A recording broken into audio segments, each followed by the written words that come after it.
Good afternoon. Yeah. We have much to discuss regarding the bill introduced this morning. The integrity of this nation is under attack. We will not stand by while the radical left attempts to dismantle everything we hold dear. But the impeachment clock is ticking now.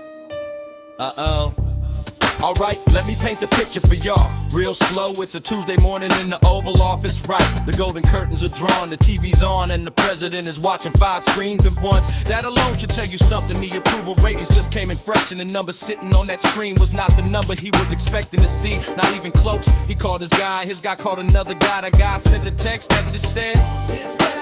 Nobody wanted to be the one to walk in the room and say it out loud, but the polls were out, and the word that impeachment was trending. Not just on the left, not just on the blogs, but on the networks he actually watches. That's when the day started going sideways. And the day started going sideways. Now here's where the story gets interesting, because while all that's happening on one side of the building, Marjorie Taylor Greene, yeah, her, is across town doing her own thing. She held a press conference. She had a podium, she had a mic, she had a statement, and the statement was not what the administration expected. She said she's not voting yes on the war funding bill. She said the people back home don't want another conflict. She said she ran on America first and sending money and momentum toward an Iran operation was not what America first looked like to her constituents. And just like that, the coalition cracked right down the middle on Lamb television with the whole world. Now she back at the White House. Somebody phone buzzed, the message just said, "Did you see MTG?" And that's when the second spiral began. So now we got 2 fires burning at the same time. The impeachment conversation picking up steam in the Senate corridors, and the Iran war drum beat getting louder from the hawks in the cabinet. The generals when houses on the table. The diplomats walk back channel told the impressionists are quietly running numbers on what a Gulf conflict does to oil prices, and nobody is liking what they're seeing. Meanwhile, the press briefing room is full. Every hand is up, every question is a only action at the same 3 things. Are we going to war with Iran? What you say to the impeachment polling numbers? And where does MTG's rebellion leave the party? The press secretary is earning every dollar today. Every answer is carefully worded. Every non-answer is even more carefully worded. And the president is watching the briefing from a back room, getting more animated by the minute.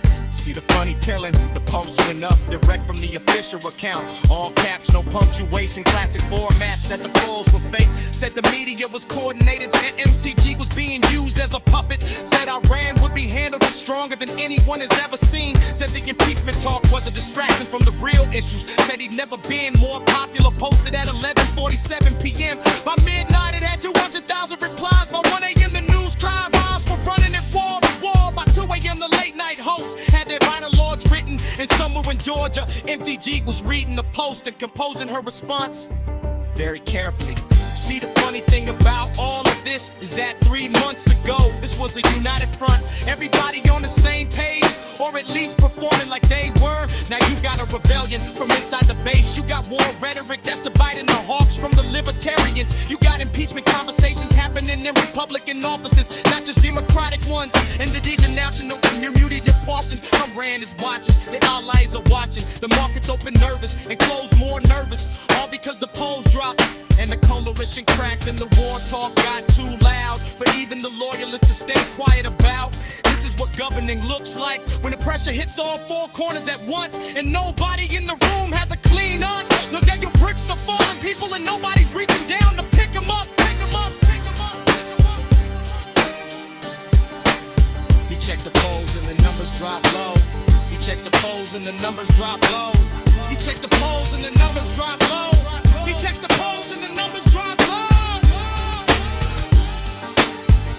He checked the polls and the numbers drop low. MTG flipped and stole the whole show. I ran on the map, the war talks loud. But the impeachment clock is ticking now. Uh-oh.